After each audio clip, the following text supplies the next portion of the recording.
Ֆիզիկական եւ հոգեկան առողջության հիմքում բժշկական գրագիտությունն է։ Ես առողջ եմ, երբ տեղեկացված եմ։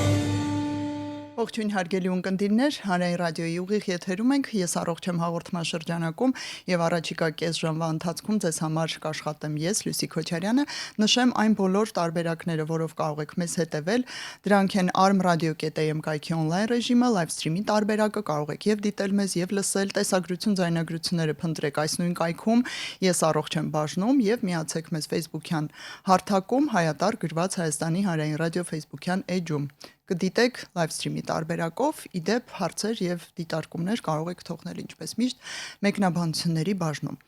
Ներկայացնեմ ում հետ ենք այսօր զրուցելու բժիշկ ռևմատոլոգ Վալենտինա Վարդանյան, ողջույն բժիշկ։ Ողջույն։ Վերջապես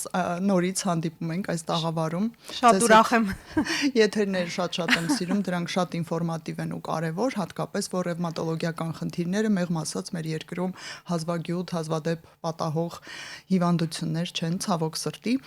Իսկ այսօր մենք ավելի շատ կենտրոնանալու ենք ռևմատոլոգիայում կիրառվող, նշանակվող դեղամիջոցների վրա, մասնավորապես կենսաբանական դեղորայքի ու քննարկելու ենք, թե ինչպիսին է դրանց նպատակահարմարությունը, շատ հարցեր են առաջանում մյուս կողմի բուժառուների, այսպես բանակից, ինչու նշանակեց, բայց արդյոք դա պետք էր, արդյոք դա ավելորդություն չէր, բա ինչպես ճարենք, երկրում հասանելի է թե ոչ, ինչու է թանկ, ինչու է էժան, այսպես շատ տարբեր քննարկումներ, ինչպես հասկացանք եթերից առաջ, հիմա պատտվում են։ Սակայն մինչև դեղորայքին հասնելը բոլոր նրանց համար, ովքեր միգուցե առաջին անգամ են լսում բժիշկ ռևմատոլոգի ելույթ, հասկանանք, թե ինչ խնդիրներով են ձեր սենյակում հայտնվում որպես ռևմատոլոգի։ Տեսեք, ռևմատոլոգիական հիվանդությունները բավականին տարբեր են, կարելի է բաժանել երկու խմբի։ Առաջինը եւ դրանք հենց բուն ռևմատոլոգիական հիվանդություններ են, սրանք հիվանդություններ են, որոնք որ առաջանում են այն պատճառով, որ մեր իմունային համակարգը, որը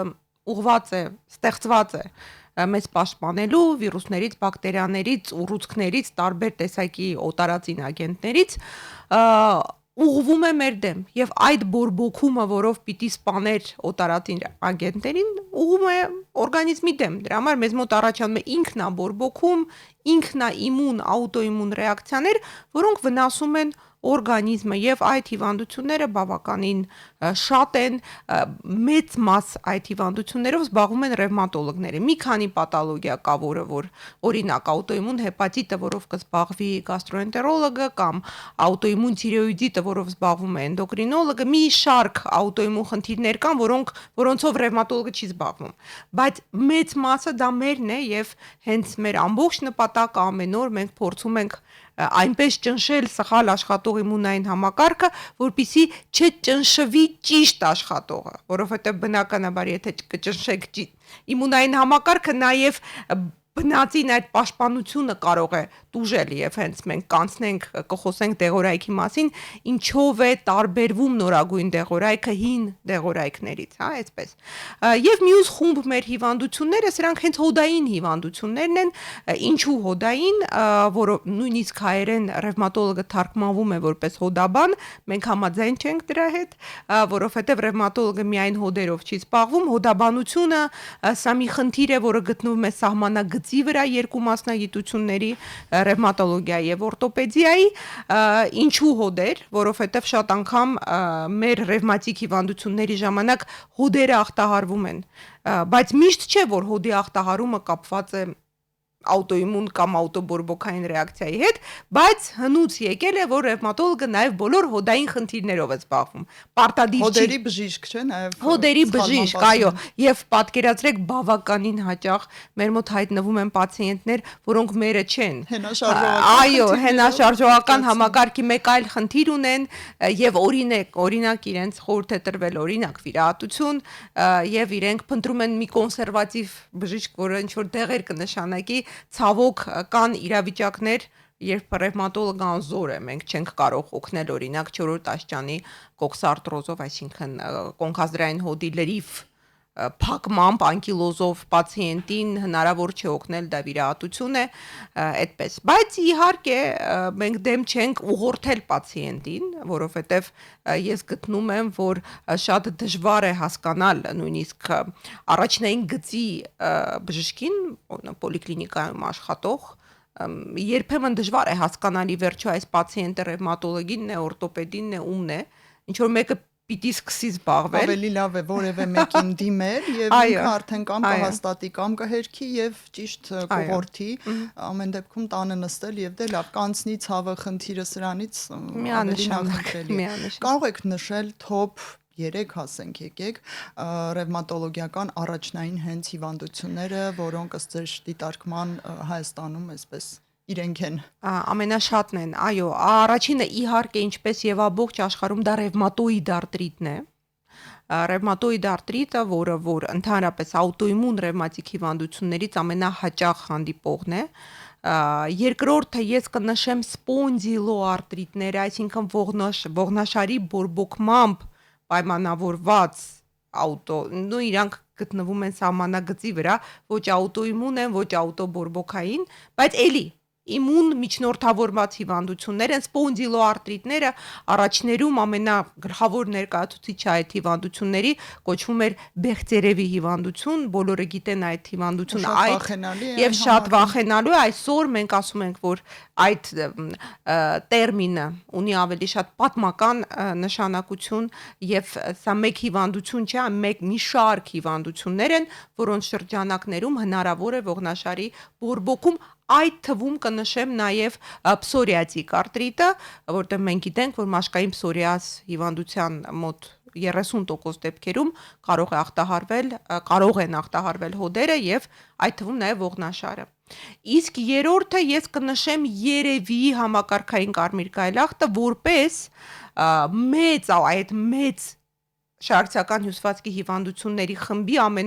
կարկառուն որպես ներկայացուցիչ, հա։ Նաև տարածված է թե ոչ այնքան։ Տարածված է այնքան, որքան ամբողջ աշխարհում։ Հարցը նրանում է, որ հատկապես եթե մի առողջական խնդիր առաջանում է, օրինակ երիտասարդ կնոջ մոտ, օրինակ ջերմություն, մազաթափություն, ինչ որ արյան փոփոխություններ, արյան բջիջների քանակի փոփոխություն եւ այլն, գայլախտը եւ իր նման հիվանդությունները ինքը գտնվում է այդ տարբերակի ախտորոշման ցուցակում,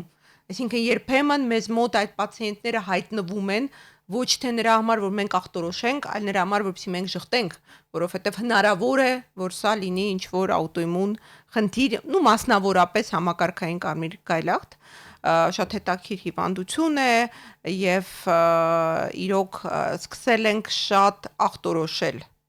Երևի ոչ թե տարածումն է այդքան շատացել, այլ դիմելը, ախտորոշում ստանալը եւ այլն։ Դա շատ ուրախալի է, որովհետև սրանից դեռ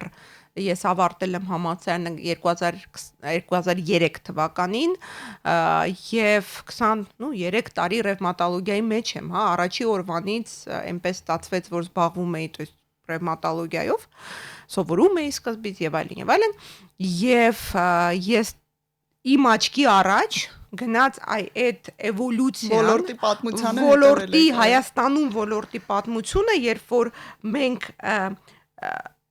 չախտորոշված դեպքերից, այսինքն ցածր դիագնոստիկայից, այսօր եկել ենք մի քիչ էլ երբեմն հիպերդիագնոստիկայի, հասկանում եք, բայց ես գտնում եմ ոչ թե հիպերդիագնոստիկայի, որտեղ ախտորոշում ենք մենք, բայց շատ են մտածում։ Շատ բժիշկները, մեր գոլեգաները այլ մասնագիտությունների բավականին հաճախ եւ բավականին հաճախ տեղին մտածում են նրա մասին, որ պացիենտին պետք է ուղղորդել ռևմատոլոգի մոտ։ Եվ դա շատ ուրախալի է, ես նորից եմ ասում, որ ավելի լավ է ես օրական, չգիտեմ, 5-6 պացիենտ զննեմ հենց այնպես, դրանք հերքեմ, բայց իրենք հանկարծ բաց չթողնվեն, որտեղ մենք գիտենք, որ իմունային համակարգի, այդ իմուն միջնորդավորված հիվանդությունները որքան վտանգավոր են, գիտենք, որ հիմնականում հոդերի ախտահարմամբ ընթացող հիվանդությունները, եթե մենք չախտորոշենք, չբուժենք ժամանակին, դա հաշմանդամություն է եւ վաղ տարիքում, իսկ Այն մեծ հիվանդությունները, այդ հենց բուն աուտոիմուն գայլախտը, շոգրենի հիվանդությունը, համակարգային վասկուլիտները եւ այլն, սրանց ժամանակ մենք կունենանք ներքին օրգանների ախտահարում, այդ թվում նաեւ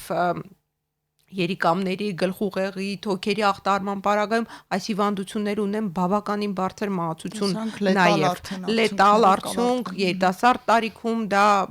բնականաբար այսօրվա ժամանակակից ռևմատոլոգիան դա վաղ ժամանակի նախտորոշումն է եւ այսպես կապիտուլյատիվ բուժումը, այն ինչ որ անգլերեն մենք ասում ենք treat to target, այսինքն մենք բուժում ենք մինչև նշանակետը, մինչև չհասնենք մեր նպատակին։ Բայց այստեղ հարց է առաջանում։ Մենք շատ ենք լսում, որ եթե դու ունես ռևմատոլոգիական տարածված խնդիրներից մեկը, դա ամբողջ կյանքի համար է եւ դու պետք է սովորես ապրել այդ հիվանդությամբ եւ այլն։ Դուք հիմա նկատի ունեք, որ դուք լիարժեք բուժում եք, թե լիարժեք կառավարելի եք դարձնում։ Լիարժեք բուժում գրեթե որևէ բորբոքային ռևմատոլոգիական հիվանդության ժամանակ, բացի ռեակտիվ արտրիտներից, որոնք որ առաջանում են ինֆեկցիաների հետևանքով, 1-2 հիվանդություն կա, որը մենք կարող ենք ակնկալել լիարժեք բուժում առանց դեղերի, բայց մեծ մասամբ այս հիվանդությունները քրոնիկական հիվանդություններ են երկարատև եւ ունեն բուժման երկու նպատակ՝ պացիենտին հանել սրացումից մեկ եւ երկրորդը հիվանդությունը կանգնեցնել, ստոպ տալ, թույլ չտալ, որպեսզի հիվանդությունը զարգանա գնա առաջ եւ մենք այսօր դա կարողանում ենք անել դեղորայքի միջոցով եւ դեղորայքը շարունակական է։ Ուրիշ հարց, որ եթե պացիենտը մտնում է կայուն ախտադադարի մեջ, ռեմիսիայի մեջ, որի ժամանակ սովորաբար այդ պացիենտը որևէ բանով չի տարբերվում առողջից, միշտ պացիենտները հարցում են, բա ես այս դեղորայքը պետք է մինչև իմ կյանքի վերջ ընդունեմ, ես ասում եմ, այո, իրենք տխրում են, եւ ես հետո բերում եմ իրենց անալոգիաներ, օրինակ շաքարային դիաբետով պացիենտը, արդյոք ինքը հարցնում է իր էնդոկրինոլոգից, որքան ժամանակ պետք է հիպոգլիկեմիկ դեղորայքը ընդունի կամ զարկերակային հիպերտենզիա, այո, զարկերակային հիպերտենզիա, բարձր ճնշում ունեցող պացիենտը հարցնում է սրտաբանից, ես ինչքան պիտի այստեղ եմ, իրենք միշտ խմում են։ Նույնն էլ սա է եւ մեր պարագայում մենք ավելի լավ բան կարող ենք առաջարկել ի տարբերություն այդ իմ նշված հիվանդությունների, այն որ եթե պացիենտը կայուն ախտադադարի մեջ է, մենք իրավունք ունենք դեղորայքների դեղաչափերը նվազեցնելու։ Միջազգային գրականության մեջ դիտարկվում է նաև իսկ եթե ամեն ինչ շատ լավ է գնում, 3-4 տարի պացիենտ ախտադադարի մեջ է, արդյոք չի կարելի դեղորայքը հանել, կատարվել են նմանատիպ բազմաթիվ հետազոտություններ, որոնք ցույց են տվել, որ մոտ 70% պացիենտների մոտ հիվանդությունները վերադառնում են։ Եվ այնուամենայնիվ ռևմատոլոգիայում այսօր ընդունված է, որ չէ, ավելի լավ է փոքր դեղաչափով շարունակենք, եւ իմ անձնական փորձը, եթե կարելի է մեջ բերել, ցույց է տալիս, որ բոլոր, եթե գրականությունը ասում է, չէ, 30-ը կբուժվեն լիարժեք, 100% իմ պացիենտների մոտ ում ես հանել եմ դեղորայքը, վերադարձել է հիվանդությունը։ Այդպես։ Մի հարց, եթե վերադառնում է, այն ավելի արագ է սկսում զարգանալ, ավելի բարդանում է, ինչ որ վնասներ կրում է այստեղ բուժարում, թե սովորական ինչպես կգնար, այդպես էլ հետ է գալիս։ Տեսեք, շատ մեծ նշանակություն ունի դինամիկ հսկողությունը, հա։ Երբեմն մենք պացիենտին ասում ենք 1 ամիս հետո կզանգես, 3 ամիս հետո կգաս եւ այլն, դա ոչ թե նրա համար է, որ մենք չգիտեմ ինչ պիտի անենք, բայց նույնիսկ այդ հսկողությունը դեղորայքի ազդեցության, հիվանդության, որովհետև հատկապես պացիենտը, որը դեղորայք է ստանում, նա կարող է չզգալ, թե ինչպես է հիվանդությունը վերադառնում։ Դա սկսվի անտեսանելի ինչ-որ բաներից, արյան մեջ ցուցանիշներից, կամ պացիենտը կարող է չզգալ, որ ինչ-որ մի դեղորայք դարձել է տոքսիկ։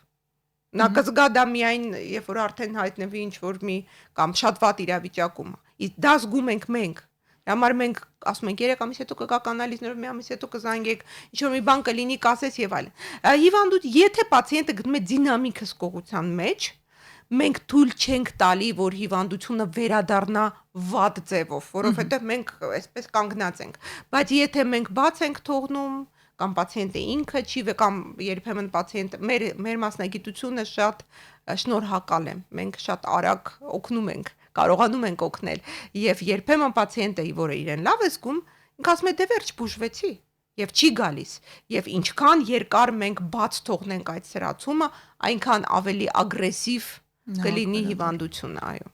Ձեզ հետ անդադար կապի մեջ լինել է, այստեղ Այո, միանշանակ։ Տարբերակի ախտորոշումը արդեն գրեթե պարտադիր կարելի է համարել։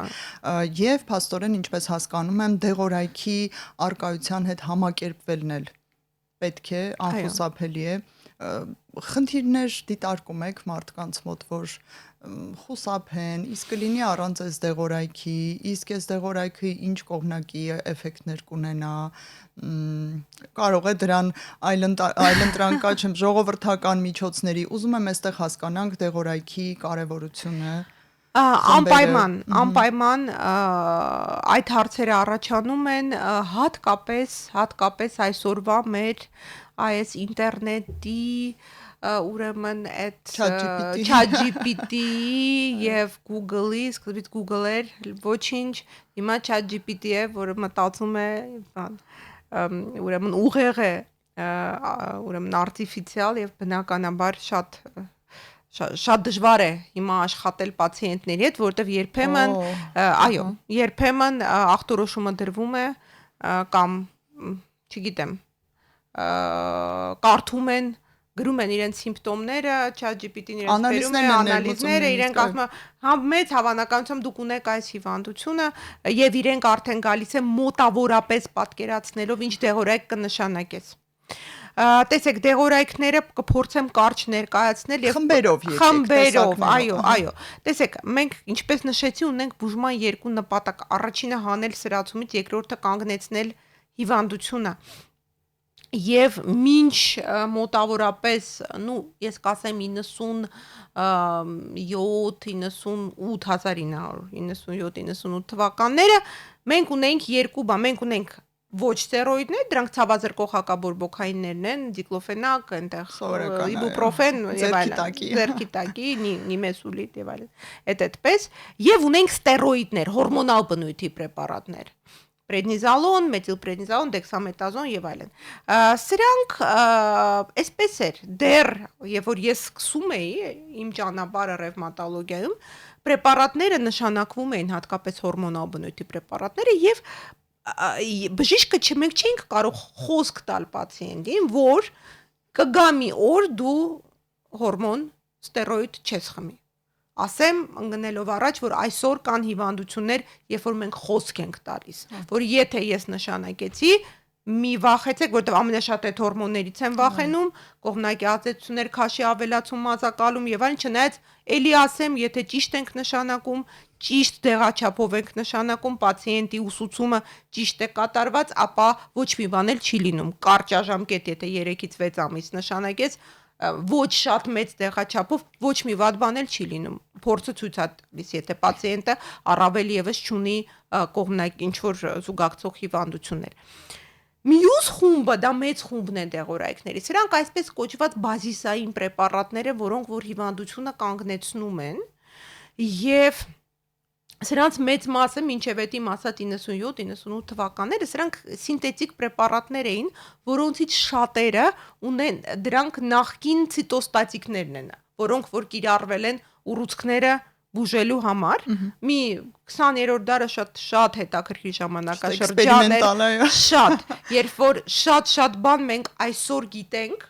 եւ օգտագործում ենք եւ կիրառում ենք ամեն օր, որովհետեւ մի խելացի բժիշկ մի անգամ երկու անգամ ինչ որ մի բան նկատեց, իրենք հավաքվեցին գոլեգաներով խոսեցին, մեկ էլ մյուս ասեց, «Սպասի, ես էլ եմ նման բան նկատել», 1, 2, 3 հետազոտություններ ու հանկարծ ինչ որ գյուտ։ Հասա գյուտերի դար էր, իրոք 20-րդ դարը շատ հետաքրքիր էր եւ օրինակ մետոտրեքսատը, ազատիոպրինը, ցիկլոֆոսֆամիդը, որը մենք կիրառում ենք մինչ այժմ, իրենք նաև այլ դեղաչափերով շատ ավելի բարձր կիրառվում են նաև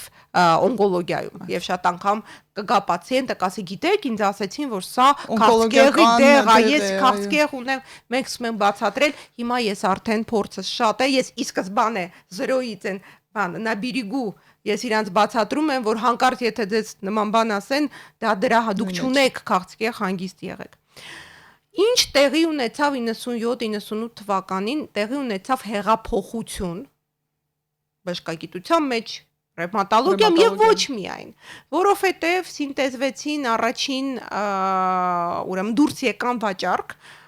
առաջին ռևմատոլոգիայում կիրառվող կենսաբանական պրեպարատները, որոնք որ ստացվել են գենային ինժեներիայի միջոցով, Ну կոնկրետ ես խոսում եմ ուրեմն ռուսկի նեկրոզի գործոնի ինհիբիտորների մասին, TNF ալֆա ինհիբիտորների մասին, կան նաև ուրիշ խմբեր, հիմա չեմ մտավ Ձեզ կոմպետենցիան ձեր էս մասը։ ոչ միայն, հիմա չեմ մտաբերի առաջին հակաինտերլեյկին 6 տեղը երբ է դուրս եկել կամ ուրիշ հակաբե բջջային պրեպարատները, բայց կասեմ, որ նու կոնկրետ այս խումբը շատ մեծ նշանակություն ունեցավ ռևմատոլոգիա, որտեղ ինքը ամենաունիվերսալն է։ Եվ այսօր այդ պրեպարատները կիրառվում են ոչ միայն ռևմատոլոգիայում, այլ նաև մաշկաբանության մեջ, գաստրոենտերոլոգիայում եւ այլն, որոնք որովհետեւ հասկանում եք, մինչ իրենց դուրս գալը դեպի ասպարեզ,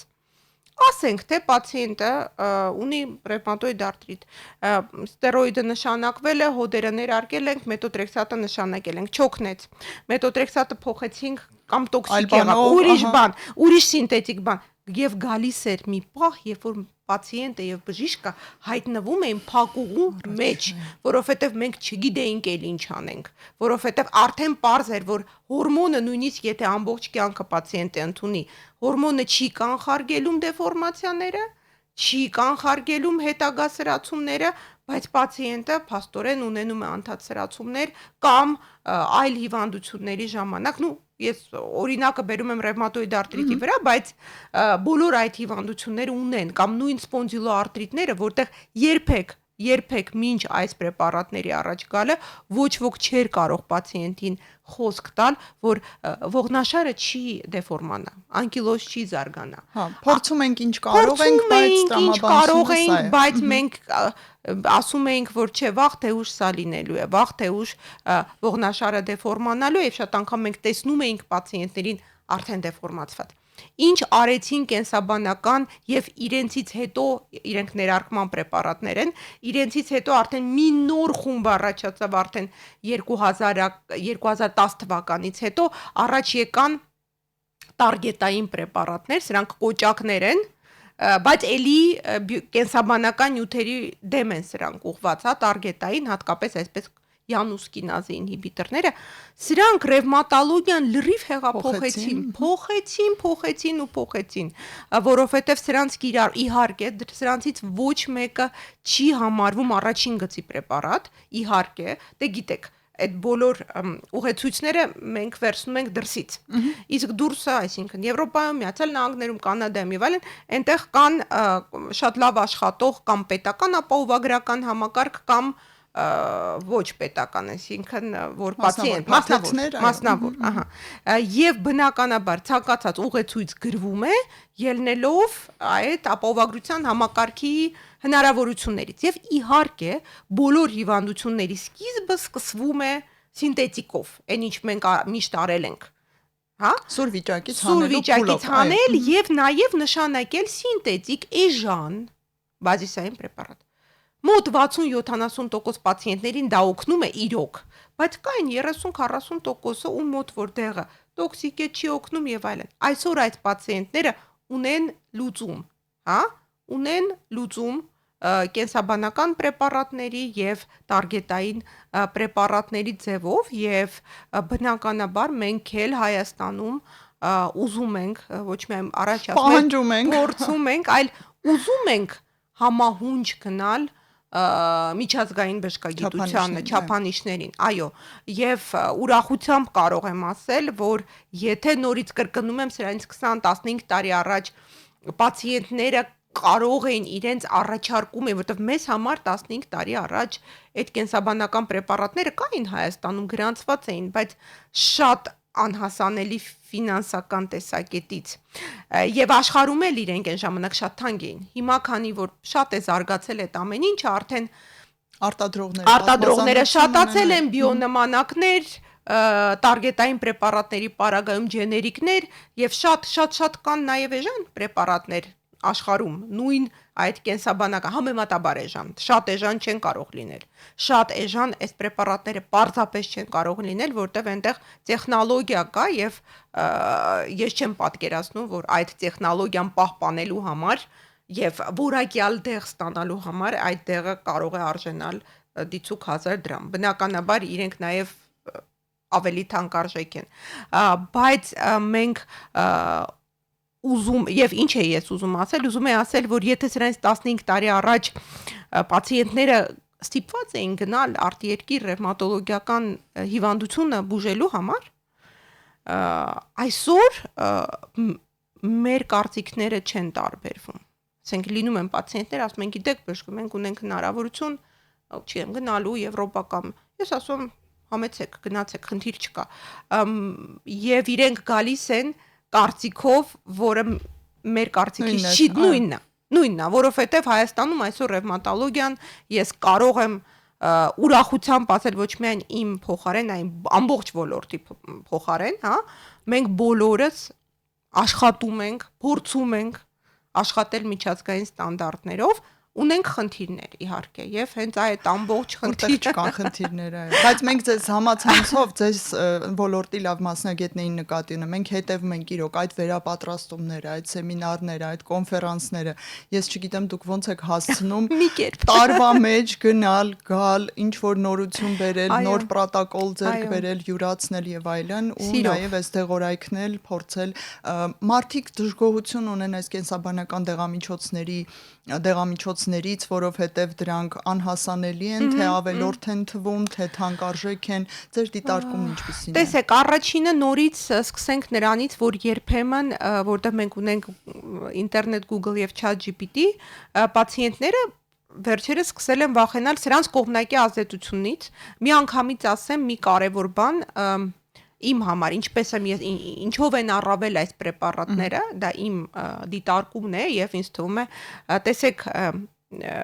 պատկերացրեք մենք գտնվում ենք մի սենյակում, հա, մենք մտնում ենք մի սենյակ, որտեղ սենյակը երկար էսպեսի սենյակ է եւ վերջում կանգնած է մեր թշնամին, հա, կողքից մարդիկ են կանգնած, որոնք ոչինչ մեզ չեն արել, հա, այ հին պրեպարատները ճնշելով իմունային համակարգը հասնելու նպատակին հասնելու համար իրենք պատկերացրեք, որ ձեռքում ունեն մի հատ երկար սուր եւ գնալով այսպես աչ ու ձախ բոլորին պետք չի, որ հասնեն։ Կենսաբանական եւ տարգետային պրեպարատը դա սնայպերական հրացան է։ Սկզբից մենք կրակում ենք, հա։ Ունենք իհարկե կողմնակի ազդեցություններ, բնականաբար հնարավոր չի ունենալ ազդեցություն առանց հակազդեցության, բայց այդ ցիտոստատիկ կողմնակի ազդեցությունները որպես օրենք չունենք եւ տանելիությունը պրեպարատների բավականին իհարկե մենք պիտի հետազոտենք պացիենտին ինֆեկցիաներ, թաքնված ինֆեկցիաներ, հետազոտում ենք թաքնված տուբերկուլոզ ունենալու տեսակետից, որովհետեւ սրանք կարող են ռեակտիվացնել քնած ինֆեկցիաները եւ նորից պահանջում են բնականաբար հսկողություն, ինչպես ցանկացած պրեպարատ։ Տեսեք, Հայաստանում ունենք դեղատներում գրանցված վաճառվող պրեպարատներ, այս կենսաբանականներից։ Այո, կենսաբանականներից նշանակում ենք անպայման, բայց պետք է ասեմ, որ բնականաբար սրանք բոլոր այդ, ոնց ասեմ, բրենդային պրեպարատներն են եւ բավականին թանկարժեք են եւ ամեն պացիենտ չի կարող, հասկանում եք, գնում են, պետք է պացիենտը գնա եւ առնի Հայաստանում։ Դա դժվար է շատ։ Ուրախությամբ պետք է հայտնեմ, որ անցած տարվա սկզբից առողջապահության նախարարության օգնությամբ եւ հիմա շարունակվում է, մենք ստացանք մի քանի դեղ TNF ալֆա ինհիբիտորներից ունեցանք ադալիմումաբ, որը որ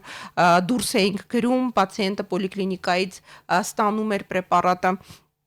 Նախարարություն, չգիտեմ, տեխնիկապես դա ինչպես է տեղի ունենում, բայց կարողացանք մի ստվար բազմություն պացիենտների ստացան բավականին լուրջ պրեպարատներ պետության կողմից անվճար։ Այսօր նորից դեղորայքներ ունենք, արդեն մյուս խումբը հակաինտերլեյկին 6 պրեպարատներ ունենք, որոնք նորից ռևմատոլոգը գրում է ուղեգիր, պացիենտը գնում է եւ պոլիկլինիկա այնտեղից գրում է, ստանում է արդեն 3-4 պացիենտ ունեմ այդ պրեպարատների վրա, ում պետք էր, սրանք ռևմատոիդ արտրիտով պացիենտներն էին, բայց միանշանակ ես կարող եմ ասել, որ այս հարցը տեղ ունի բարելավվելու, որովհետև այո, այս պրեպարատները պետք են, այո, սրանք առաջի գծի պրեպարատներ չեն, այո, շատերը թանկարժեք են, բայց հնարավոր չէ պատկերացնել ժամանակակից ռևմատոլոգիան առանց կենսաբանական պրեպարատների եւ որն է լավը այս պրեպարատների եւ ամենակարևորը, որ մենք այսօր շատ բաներ կարողանում ենք մեր պացիենտներին խոսք տալ։